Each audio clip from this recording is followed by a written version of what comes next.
Hello, everyone, and thank you for joining us today. We have a webinar presentation on international student recruitment for UK universities, and today we're going to be discussing the current opportunities that are within the UK higher education sector, and then the common challenges that are often met when placing students within UK universities. And we're going to be offering some solutions for the effective and profitable placement of students within UK universities. My name is Callum Nash, and along with handling the marketing here at Very Educated, I'm also the account manager for the regions of India and Middle East, in which we cooperate with our partner agencies in those countries. A little more about who we are. Very Educated is a UK-based student recruitment agency, and as each team member is a native of the UK, we've been educated within the UK and are familiar with the current educational landscape and the reputation of universities within the UK. During our time together, we formed some pretty strong partnerships with UK universities and higher education institutions, and as such, we're able to offer quite a wide variety, really, of courses and study options, ranging from preschool right through to postdoctoral research postings and advanced medical training. But the area in which we really excel at is the UK visa application process and extension process.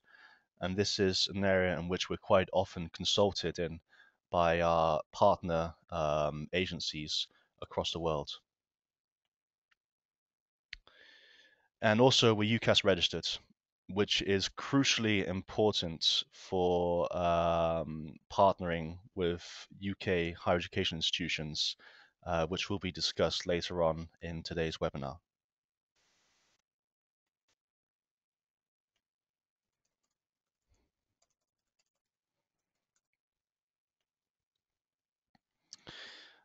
So, why did students choose to study in the UK? Well, this is perhaps some information that you already know, but here are a few points that really stand out to us. Um, a simple point perhaps, but the study options in the UK tend to be shorter than in other countries. To gain an undergraduate degree, only 3 years of study is required, and only 1 year is required for a postgraduate degree.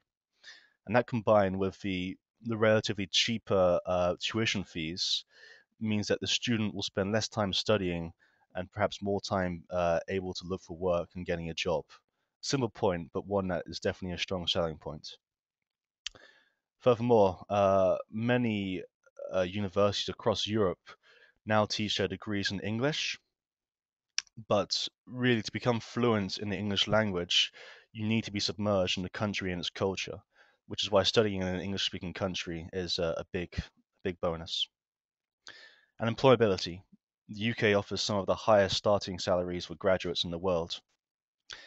But if students don't want to work in the UK, then of course UK degrees are valued by international companies all over the world. So this is what it really all boils down to, and why we're all here. It's a fact that last year, I think the figure was just over 305,000 students from outside the EU came to UK universities, paying billions of pounds in course fees. And as UK universities are still highly dependent and relying upon agencies to recruit these students, a large amount was paid in commission, um, which is a substantial amount. Now, whilst there are several large international companies that dominate our market, there are still plenty of opportunities for everyone else to be had. And as this market is growing yearly, I think it was 6.2% last year, and perhaps as much as 10% this year, these opportunities are ever increasing. So that's my part of the webinar over. What will be discussed in the rest of today's webinar is the application process handled by Ed Barnes, and then the Effective Student Counselling, handled by Joe Doyle. These two sections will be followed by a question and answer section. So I'd like to encourage all of you really to enter your questions throughout the webinar into the questions panel on the webinar interface there. I can see some of you have already started entering questions. So please enter your questions, which we will try and answer at the end of the webinar. If we can't answer all your questions, then you will receive a written answer by email within 24 hours of the webinar finishing.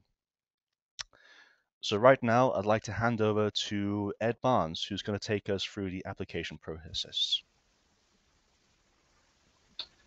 Hi, my name's Ed Barnes.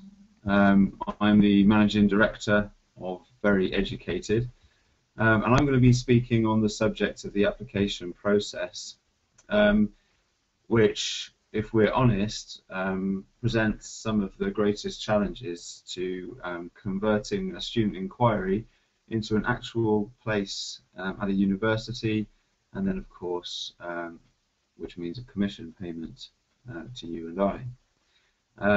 So quite often the challenges arise in these four areas. So the first being the transcripts and references, part of the application process, the application itself and the personal statement, the language ability of the student, their ability to speak English and how we can prove that ability, and then there are a number of issues that are raised at the point at which the student needs to apply for a visa.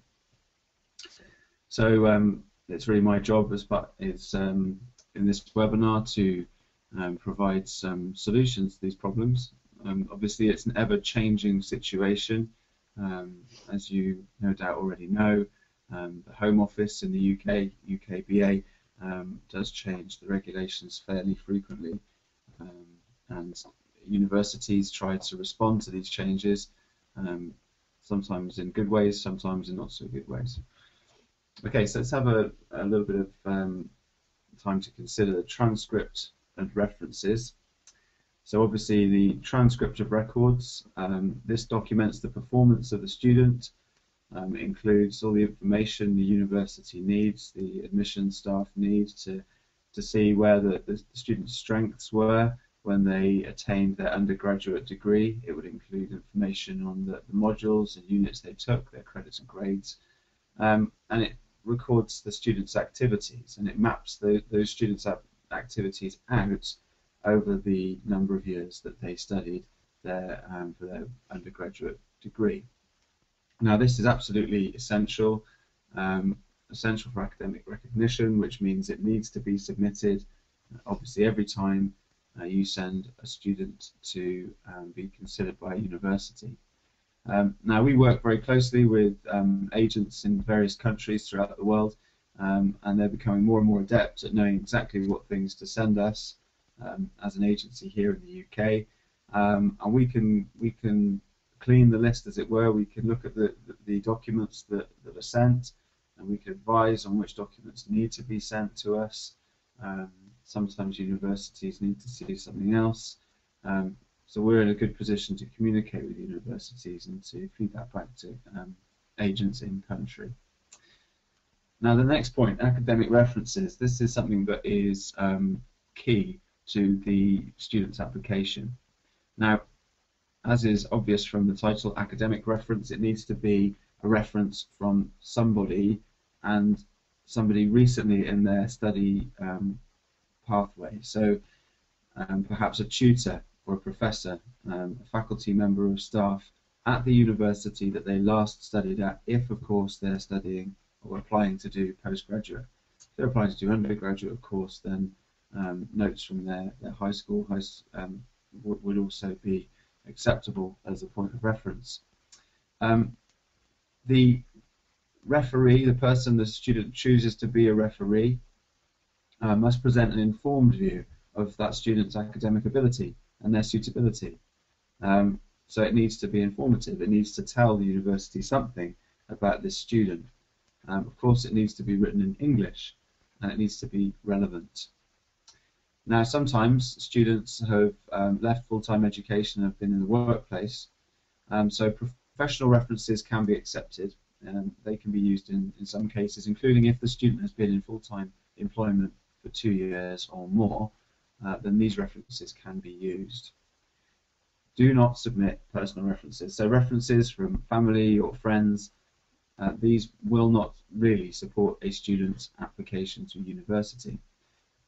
Just going back to that point about the academic reference being current and relevant, I'd just like to invite Joe in on this, Joe Doyle, who takes care of our sub-Saharan African markets and some agents in India.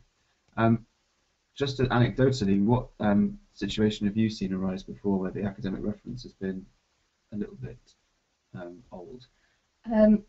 So I recently received the documents for a Nigerian student, and his reference was dated 1979 and was from his nursery school, which he attended when he was 4 years old. So of course this isn't acceptable. I mean, I was never going to set forward that to the university of choice. So as Ed has said, the reference has to be relevant and it has to be recent. Thank you. Yeah, so I think we can see from that example what we mean. So the application, this can take various forms. Quite often the university will have a facility on their website for the student to directly apply. When we work with universities, we are often given access to the internet, our own login details. Agents portal is often how it's described, where we will apply on behalf of the student. Of course, it tracks those students' application to our organisation. What we need to really talk about and focus in on is the personal statement. Now, what is that? Perhaps you know the expression personal statement or statement of purpose. Really, it's the student's own comments as to why they should be admitted onto the course that they've chosen. So what needs to be included? Well, that first point, why the student chose the course and why they're interested in that subject. Within the personal statement, it needs to show the motivation of the student, the fact that they really desire to do this course. It needs to show what relevant skills, abilities, awards they have previously that relate to the course they've chosen. Of course, in the UK education system, there's a lot of emphasis on independent study, independent research, on being creative and responsible students. So this should be reflected in the personal statement. We, of course, can help you with this, as we do read many personal statements throughout the year. We know what constitutes a good personal statement and what's a bad personal statement.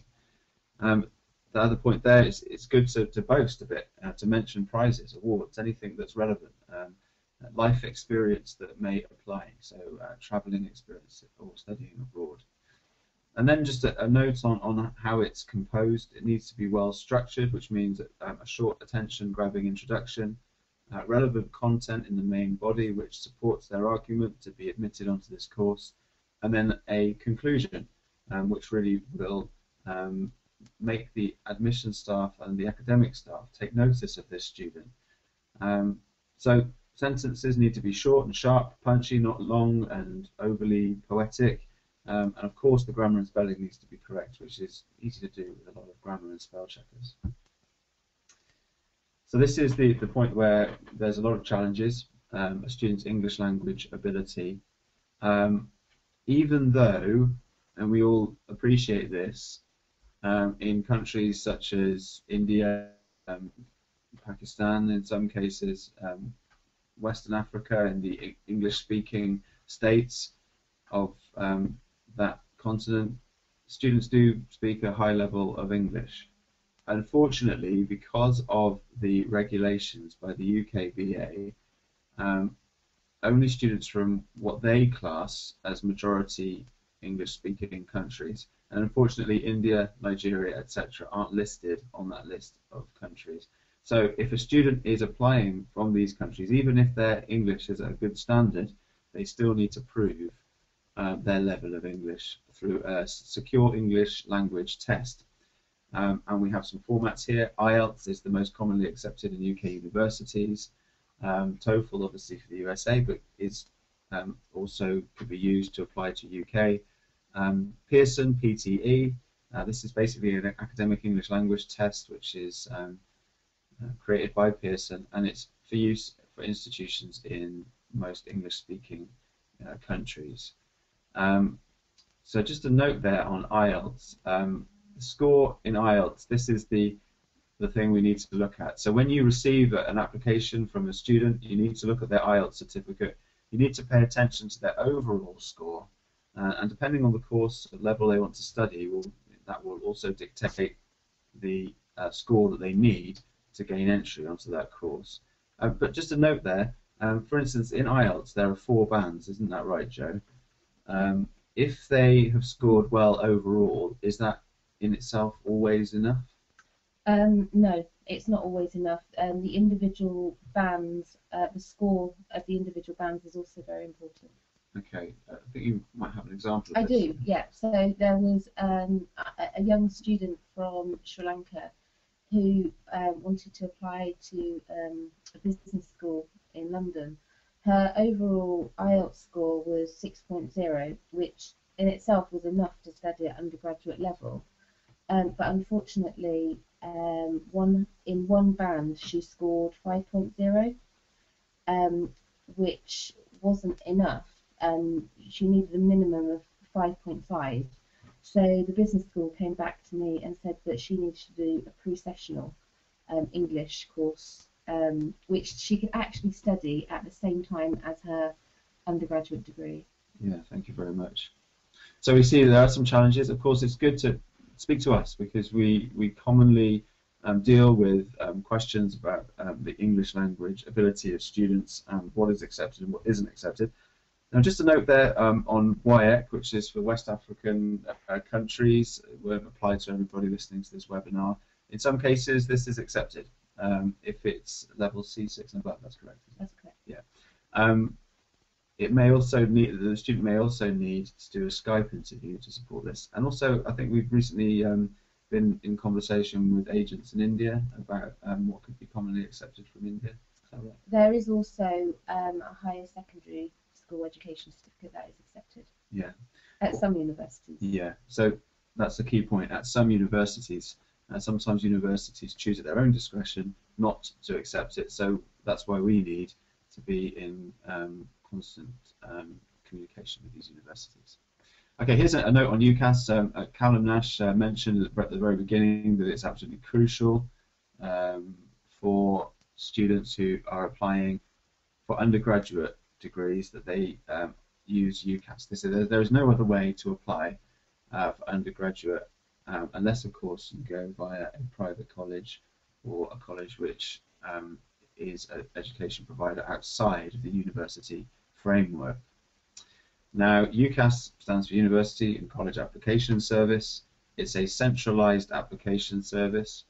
So students, whether they're from the UK, EU, or from overseas, will use this service and this website to apply for their first 3 choices of university and course. So what is the challenge? Well, the challenge is that because everybody uses this one centralised application service and students apply in the most case by themselves, it may be very difficult for you as an agent to prove that the student that eventually studies at a university first of all came to you and was referred by you, because the chain of evidence is broken at the point of their application to UCAS. Sometimes really it's just taken on trust that the university will honour a commission payment, even though they could argue that the student found their course themselves and didn't need the assistance of an agent. So this is where we can come in. Very Educated is a UCAS registered centre. So that means that we can apply on behalf of the student, and that right from the point of application the student is tracked and is recorded as a student that we have put forward. So that student doesn't get lost in this cloud of UCAS. They can be tracked to us by the university, which supports our claim, of course, for commission. Nothing to add there? No. Okay. So that was a short note on UCAS. Okay, let me just.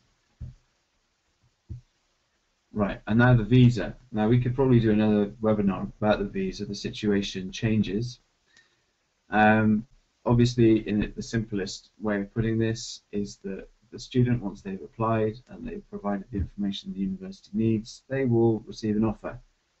Sometimes a conditional offer, or most times it's a conditional offer. Usually the condition is they need to pay their deposit.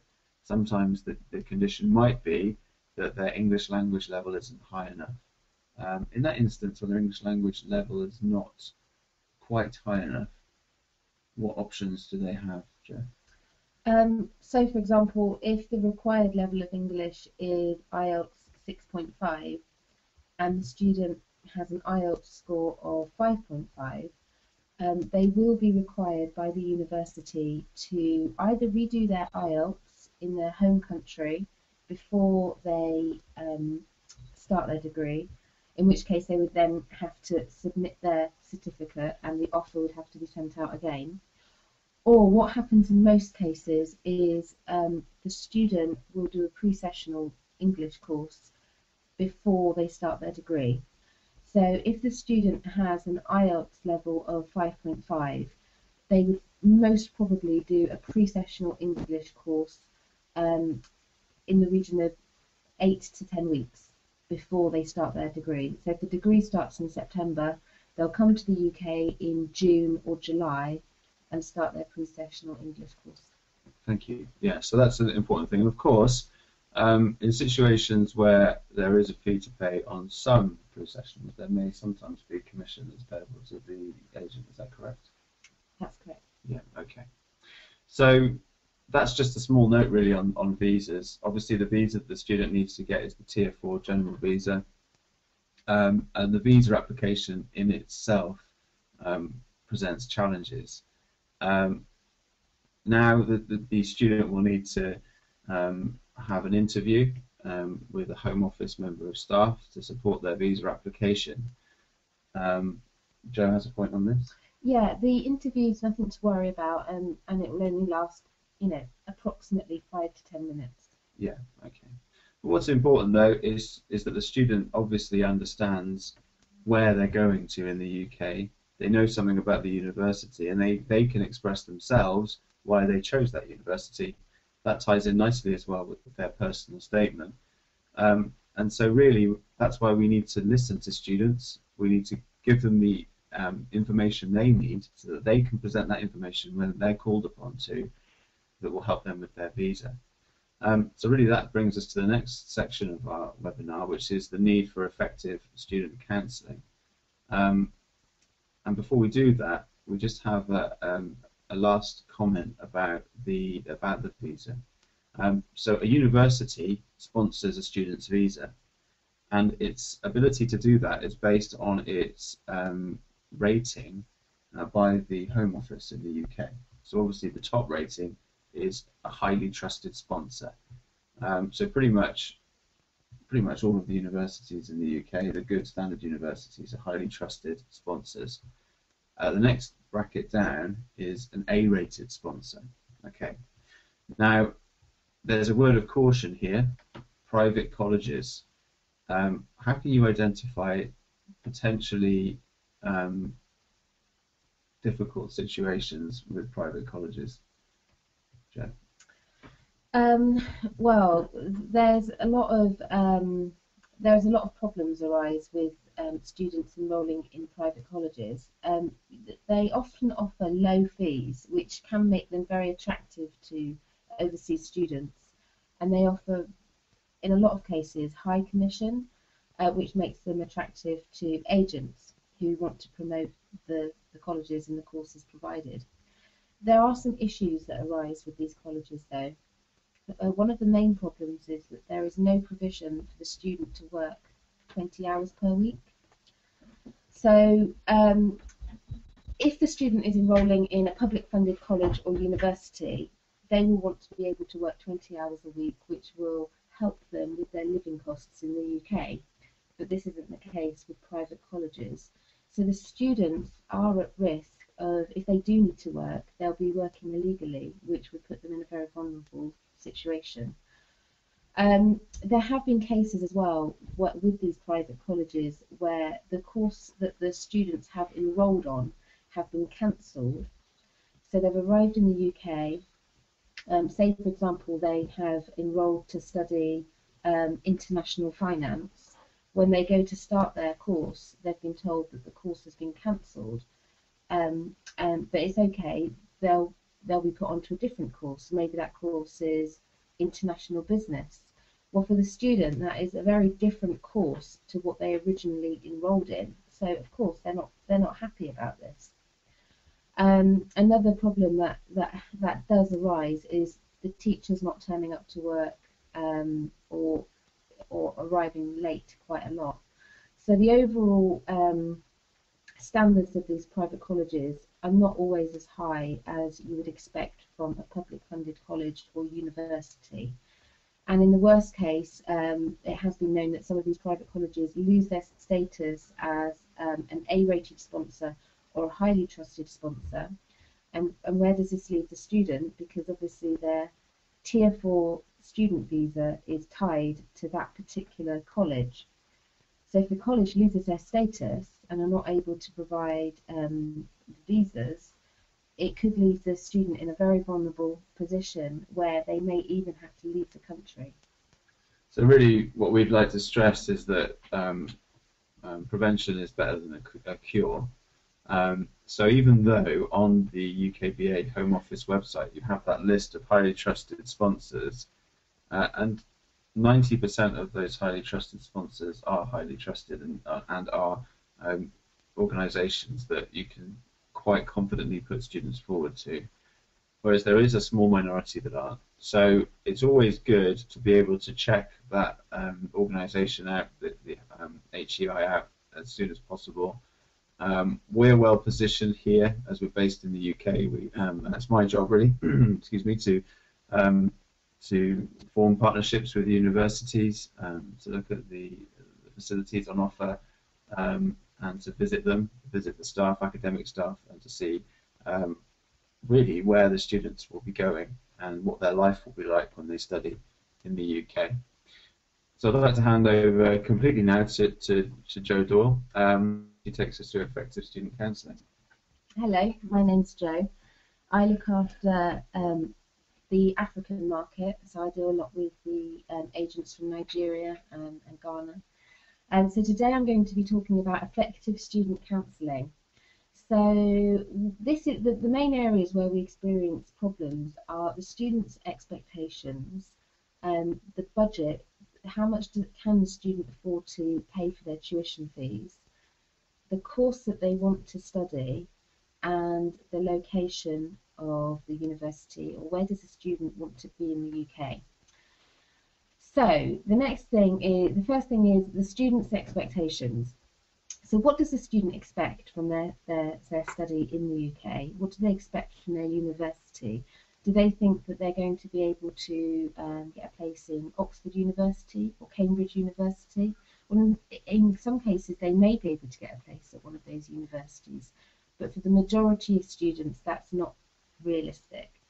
So it's very important as agents that we understand what their expectations are and make sure that they're realistic with their view of their UK university.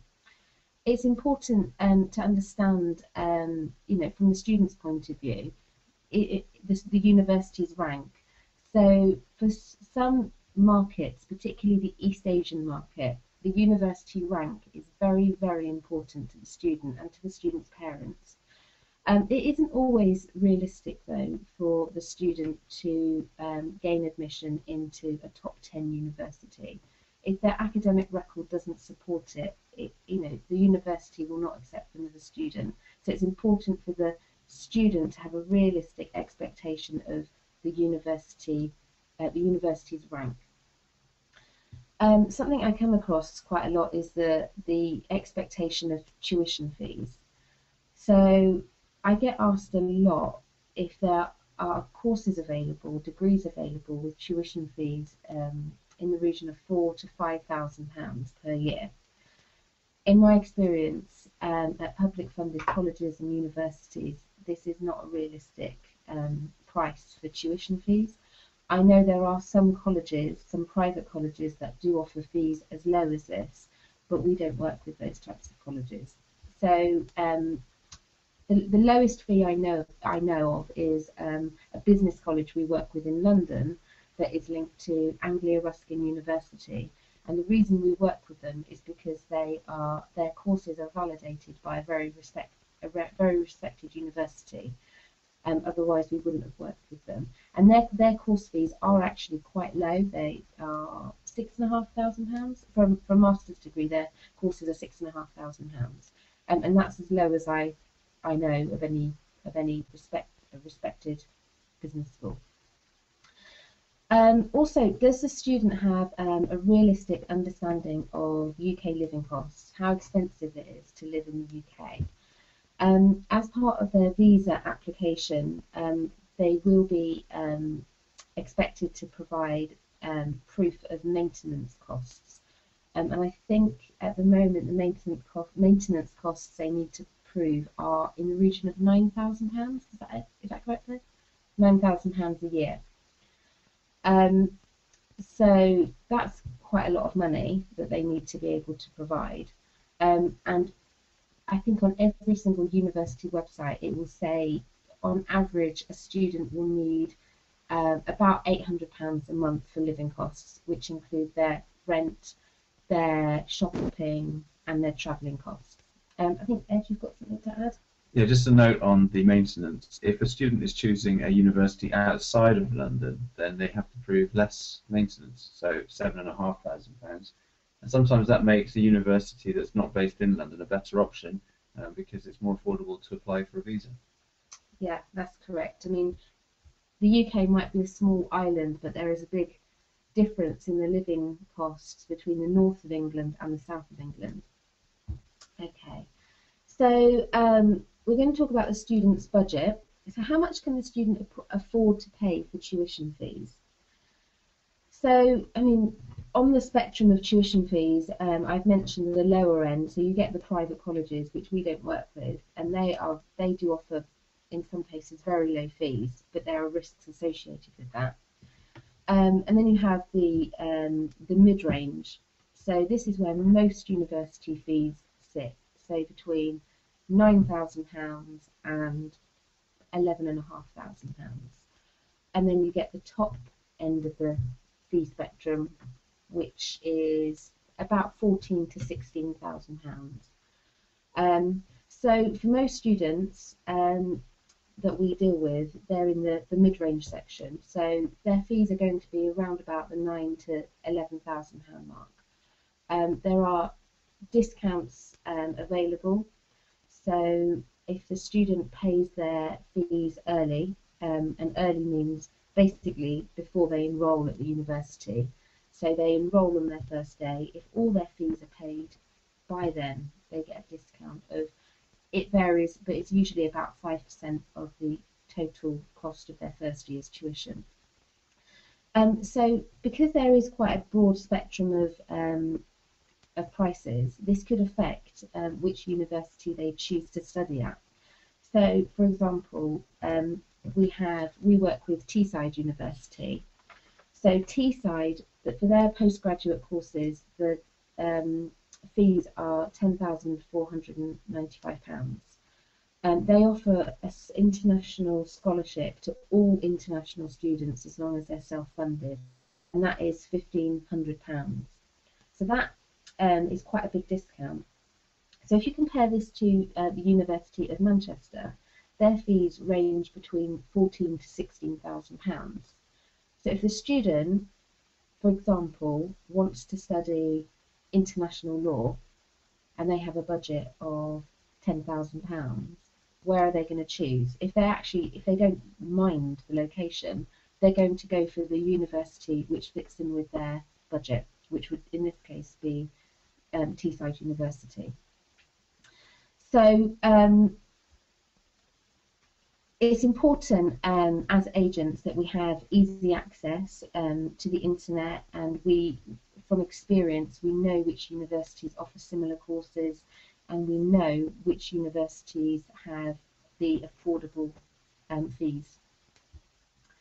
Okay, so at some point the student is going to have to make a decision, and the two main factors are the subject and the location, the university location. So I'm going to give you another example now. I had a student, a Nigerian student, his documents were forwarded to me, and he wanted to study international business economics, and he wanted to study at Anglia Ruskin University, and he wanted to study at the Chelmsford campus. So I had a look at the courses available at Chelmsford campus, and international business economics wasn't being offered at that campus. It was being offered at their Cambridge campus. So I went back to the agent in Nigeria and I said, he can study international business economics at Anglia Ruskin University, but he's not able to do it at the Chelmsford campus because it's only offered at the Cambridge campus. Is that going to be a problem? So the student was so set on the course, he was passionate about international economics, and he was flexible with the location. So in that situation, the course subject was more important to him than the location.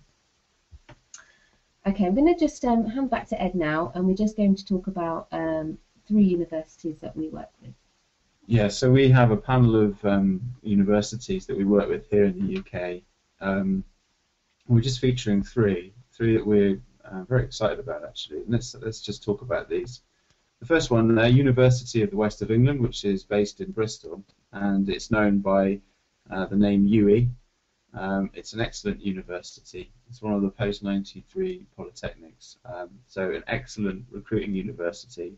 Very strong when it comes to engineering.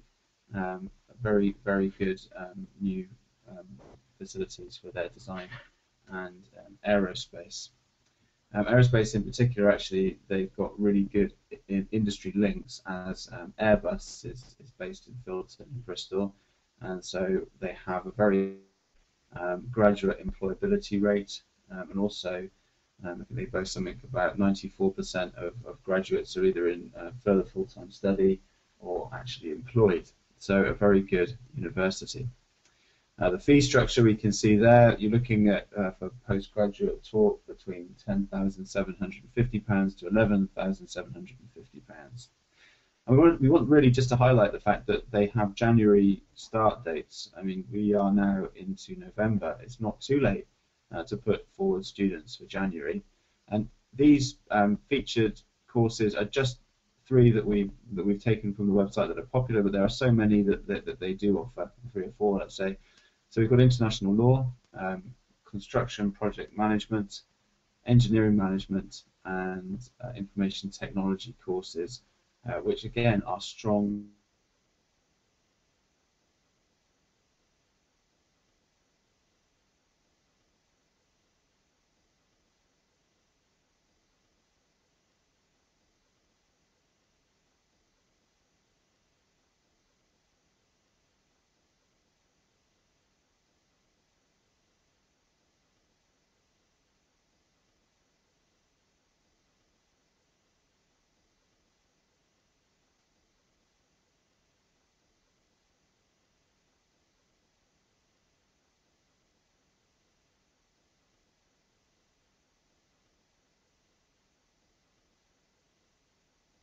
It's located in Middlesbrough, which is in the northeast of England, close to Newcastle, not far from Scotland.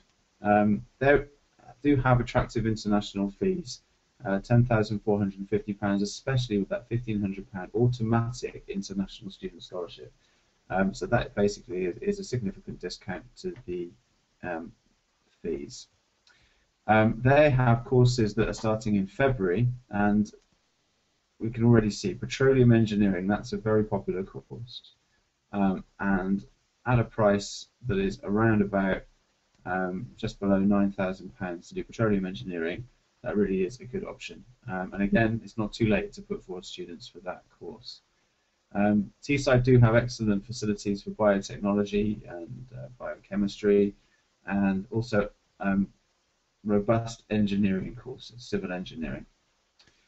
Coventry University, As a brand, Coventry is well recognised in sub-Saharan Africa and other locations. It's scored very highly in recent university rankings in the UK. The Guardian list put it at number 33. It is an excellent university. What's really nice about the university is it's located right in the centre of the city of Coventry, so it really adds to the atmosphere, a multicultural atmosphere. Lots of international students study there. Also, Coventry itself is well located. It's very near. It's just a 20-minute bus ride from Birmingham, the UK's second largest city, and only just about an hour from London by train. So students can get to these locations very easily, but it doesn't have the same living costs. It is significantly cheaper to live in Coventry than it is in London and even in Birmingham. The international fee is very specific, but it's interesting how they've done that. It's £10,008 to £12,183, and they have courses that start in January, including international law. In fact, they've got a new suite of mooting rooms for international law. So some excellent facilities. Obviously, a law degree is a law degree, but the way that it's delivered is important. Oil and gas management, which of course is popular, especially we find from our Nigerian students, they're keen and interested to study that, and East African as well. Now, mechanical and automotive engineering. The automotive engineering, Master of Science or automotive design, excellent course subject for Coventry. They have state-of-the-art equipment, facilities. They even have, I think it's 2 Formula One cars that they work on. I was given an example when I visited Coventry recently. A student was actually sent to them by Mercedes, so he was working for Mercedes to do their automotive design Master of Science. On graduating, he actually then went on to get a job at Red Bull. So we can see that they really do have the kudos, especially in that subject area. And that's Red Bull, the Formula One team, not the drink. I know it's the same, but... Yeah, no, Formula One team. So they obviously boast excellent results for students that take these courses. Okay. Okay, so there are obviously benefits to effective student counselling and really understanding the student's needs.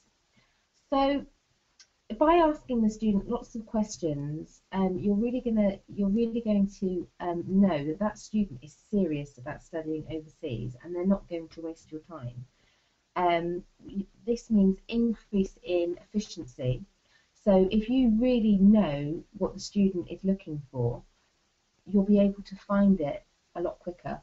You'll be able to send me the documents or Ed the documents. We'll be able to find the perfect course for them in the right university a lot quicker, without the student changing their mind or taking a long time to decide whether it's the right thing for them.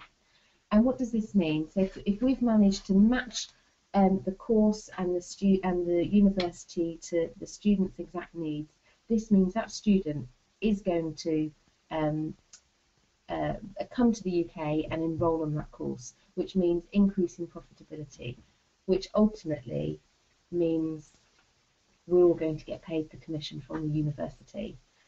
And by effective counselling, we're going to make sure that that student isn't going to apply anywhere else or through another agent who are your competitors. You want to, once that student walks into your office, you want to keep hold of that student. You don't want that student going elsewhere to get the information. And Ed? Yeah, we just found that the best sort of approach to this situation is not to fear the question, are you applying anywhere else? It's a good question to ask. Maybe the student won't tell us that they're using another agent, but what we want them to do is they want to value us or you as their agent of choice, because they can trust you, because they know that you really do listen to their needs and that you have access to up-to-date information, the correct information, and that you can really give the student the best options. So really, it's about increasing the options that we can offer students. So again, that's down to my job here in the UK. I spend a lot of time contacting universities, meeting with them, building relationships with them, essentially signing contracts with them, so that we then have a good panel of universities with lots of course options and lots of options for international students, which of course we want to share with you. And just a final note on that, we shouldn't be worried about being honest with the student. If what they're expecting is unrealistic, we shouldn't be afraid to let them know that it's not possible. So, for example, another question we get asked is, oh, can a student apply to university without IELTS? Which actually means, can they study at university without providing any evidence of English language ability? If the student doesn't have any proof of their English language ability, we shouldn't be afraid to say to them, it's not possible, you really do need to go and get the IELTS score. Yeah. Also, I mean, a positive point on that, something that we didn't mention, we should have mentioned perhaps with the English language level. The student is applying for a postgraduate degree and they studied their undergraduate degree in a majority English-speaking country. So even if they'd come to the UK and they did their bachelor's degree, then went home for a while, then that could be enough to prove their English language ability, isn't that right? That's correct. Yeah. Okay, so now it's time to hand back over to Callum Nash to summarise this morning's webinar. Thank you very much, Ed, and thank you very much, Joe, for your presentations there. Just while we're reviewing the many questions we've received, I'm just going to go through a few points. I'd also like to encourage people to continue entering their questions into the question pane now. We've had quite a few, I'm pleased to say. So briefly, as we've discussed, the UK higher education market offers many opportunities, and particularly with the January intake upcoming, there are many opportunities to place students in the UK. And we'd like to work with you, basically, is the point of this webinar. And what we're offering really is a 50-50 split on the commission for the first 5 students that we place with you. And thereafter, after the first 5 placements, we're offering a 70-30% split, that is 70% towards you, the referrer, and 30% towards us. And just really a note on the industry itself. Really, it relies on 2 things. It relies on current knowledge and relationships. The current knowledge and local knowledge of universities that hopefully we bring to a table, and the relationships. There's relationships between an agent and a student, a relationship between an agent and an educational institution, and of course relationships between partnering agencies. And they're really the trading capital of this industry. So we're really hoping to build more relationships with agents out there, and we'd really like to warmly encourage you to contact us. So we're just reviewing the questions at the moment. Again, if we can't get to your question today because of time, then you will receive a written answer within 24 hours, which we're still looking at the questions. One other point, this webinar has been recorded. So if you've attended it late, or you know of any colleagues or clients who would be interested in viewing it, then the webinar will be available from our website, that is veryeducated.com, by the end of the week. Also, after the webinar finishes, you will be prompted to answer a quick survey, which we'd like to ask you to fill out to just give us a little bit of feedback on how we've done and how we can perhaps improve our webinars in the future. So, right now, I'd like to begin with the first question. The first question is, are you ready, Ed and Joe? Yeah. Yep. Okay, great. So, what happens if a student pays the deposit and then gets turned down for a visa? I believe that's a deposit for the university CAS number. I think that question, yeah. Okay, so if the student has paid a deposit, which they always will need to, the deposit is usually between £2,500 and £4,000, but can be as much as 50% of the tuition fees. So they need to pay this deposit for for the CAS number to be released from the university, and they need the CAS to then apply for their visa. So in some cases, unfortunately, the student will be turned down for the visa, which obviously we don't want, but you know, sometimes it does happen. So what happens to that deposit? Well, the student will be entitled to a full from the university or college, and on the websites, the university websites, it will say in their terms and conditions that they will get a full refund. And at this point, this is why it's very important to choose the university or college carefully, because there have been cases of students paying the deposit to a private college and then being refused their visa, and then it can take either a very long time to get their deposit back from the college, or in some cases they don't get their deposit back at all. So which is why, you know, we've decided as an agency to only work with very well-respected colleges and universities, because we know that they're not going to refuse to give the deposit back to the student.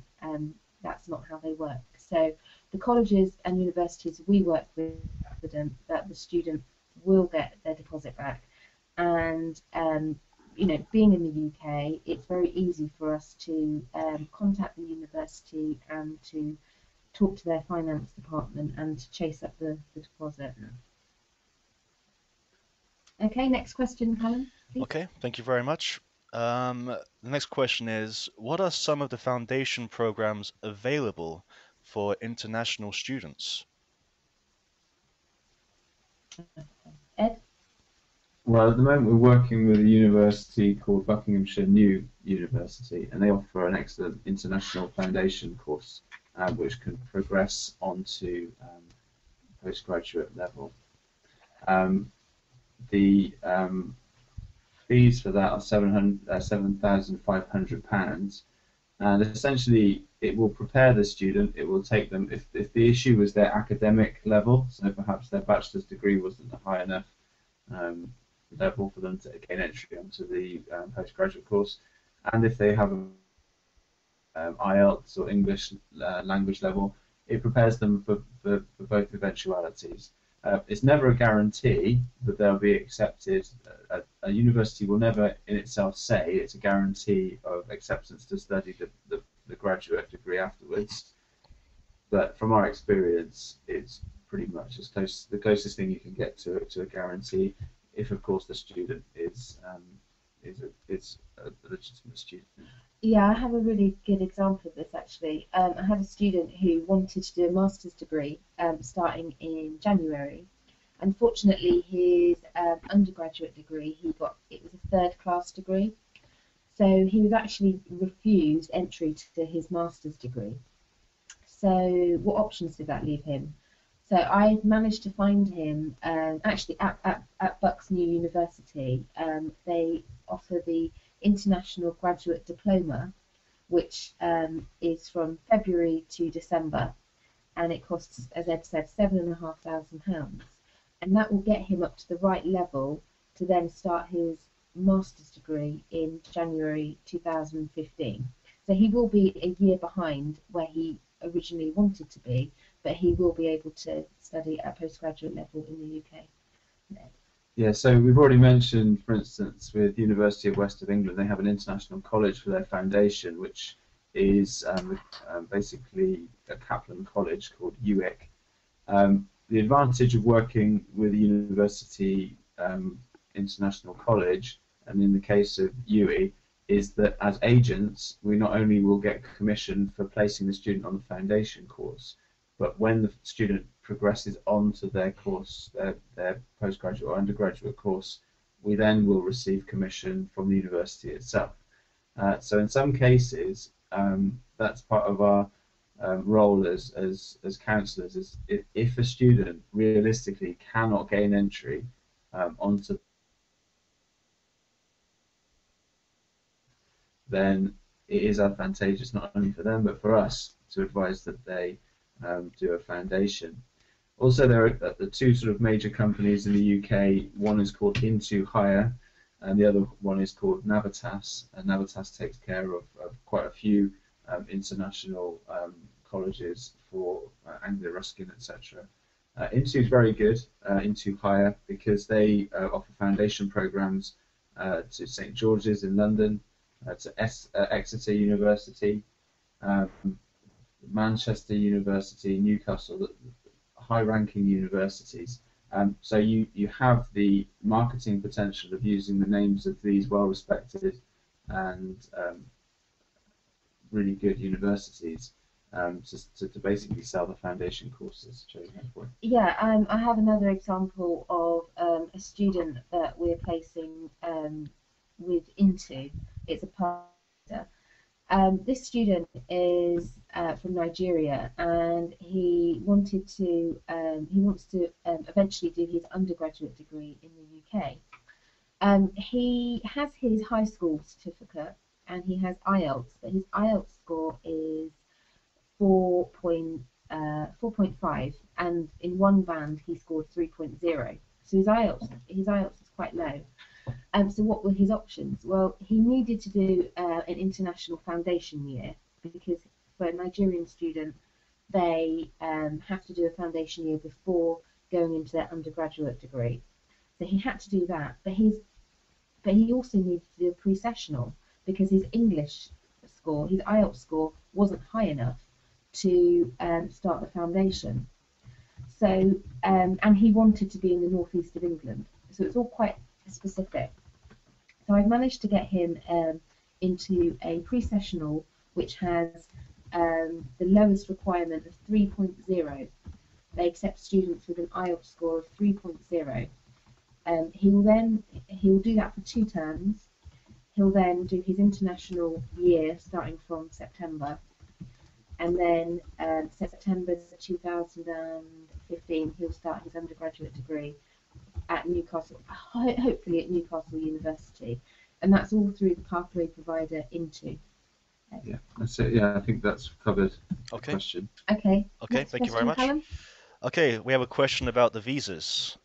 So, can students work after their study? What are the post-study work options? Yeah, so this is an example of how things have changed, and I know that it has affected the UK market, and really we can't change that because it is a policy of the UK government. Before, a student could study at postgraduate level, and then they were able on a Tier 2 extension visa to stay in the UK for 2 years after their study, and the idea of that was to find suitable work. And they could do anything. They could work anywhere, and they could enjoy life in the UK for 2 years, and it was good. And it was attractive to international students. Unfortunately, now that has changed, and so after postgraduate level, not including, I may add, PhD, a student really only has about 4 months, and then they have to leave the country. So that's basically find a job. So I'll ask Joe, so what options then are available to students? So this is so if their course is 12 months or longer, they have 4 months after their course finishes. If their course is less than 12 months, they have 2 months after their course finishes. So they are in a position where they can find work, but they will need to find a job which is through a sponsor, who can then sponsor them for their new visa, which is the Tier 2 visa. Yeah, the Tier 2 visa. So they have, for most students, they will be studying for long months, so they have 4 months to find suitable work. The other option is the Tier 1 PhD graduates. And essentially, the idea is that they will contribute something to the UK economy with an excellent business idea. And so, as you can imagine, it's not going to fit every student that we put forward, and it's very specific. So yes, there are some challenges where it comes to post-study work. As an agency, Very Educated, we're keen to basically help graduates into the workplace. And that's our answer. Okay, thank you very much. The next question is, can a student do a top-up degree from an incomplete undergraduate degree or a H&D? I believe that's a higher national diploma. Okay, so for a lot of students, they haven't completed their undergraduate degree in the UK, in their home country. Maybe they've only studied for 2 years, or a HND is usually a 2-year course. So they actually, the students that have this type of background, they do have really good options to study in the UK. Quite a lot of universities offer top-up degrees, and a top-up degree takes a HND and converts it into a bachelor's degree. So if a student has a 2-year HND certificate, we can find them a suitable course. They'll study for a year in the UK, and then they'll be able to get their bachelor's degree. Or if they've done 2 years of their original degree in their home country, we can find them a course where they can enter in the final year and get their degree in the UK from a UK university. So this is a really good option because it means that you can earn your degree from a UK university in just 1 year. Yeah, and also tuition fee for that year is commissionable to us as agents. Yep, and there's lots of different courses to choose from: accountancy and finance, engineering courses. There's all sorts. Okay. Okay, Next thank question. you very much. Next I have a question question. about transcripts. So, do transcripts need to be translated into English? Yes, they do, because the people who'll be reading them read English. So yeah, the transcripts definitely need to be translated into English. Okay. Yeah, and also some validation from the university that that's been done. So perhaps a note from the vice chancellor or an academic member of staff to support that. Okay, thank you. And then, roughly in our experience, how many years of transcripts are usually required? Roughly. Uh, well, it's good to go back as far as high school education. I mean, or to have the high school scores or their certificate. But the most important thing is their university transcripts. So this is for postgraduate applicants. Yeah, for postgraduate applicants. For example, actually for undergraduate applicants as well. So, for example, I have a student he's actually completed his undergraduate degree in his home country in electronic engineering, and he wanted to do another undergraduate degree in software engineering, but he wanted to enter in the second year.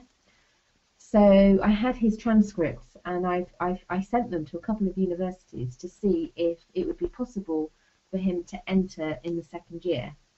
And both of the universities looked at his transcripts to see if his previous experience would enable him to start in the second year.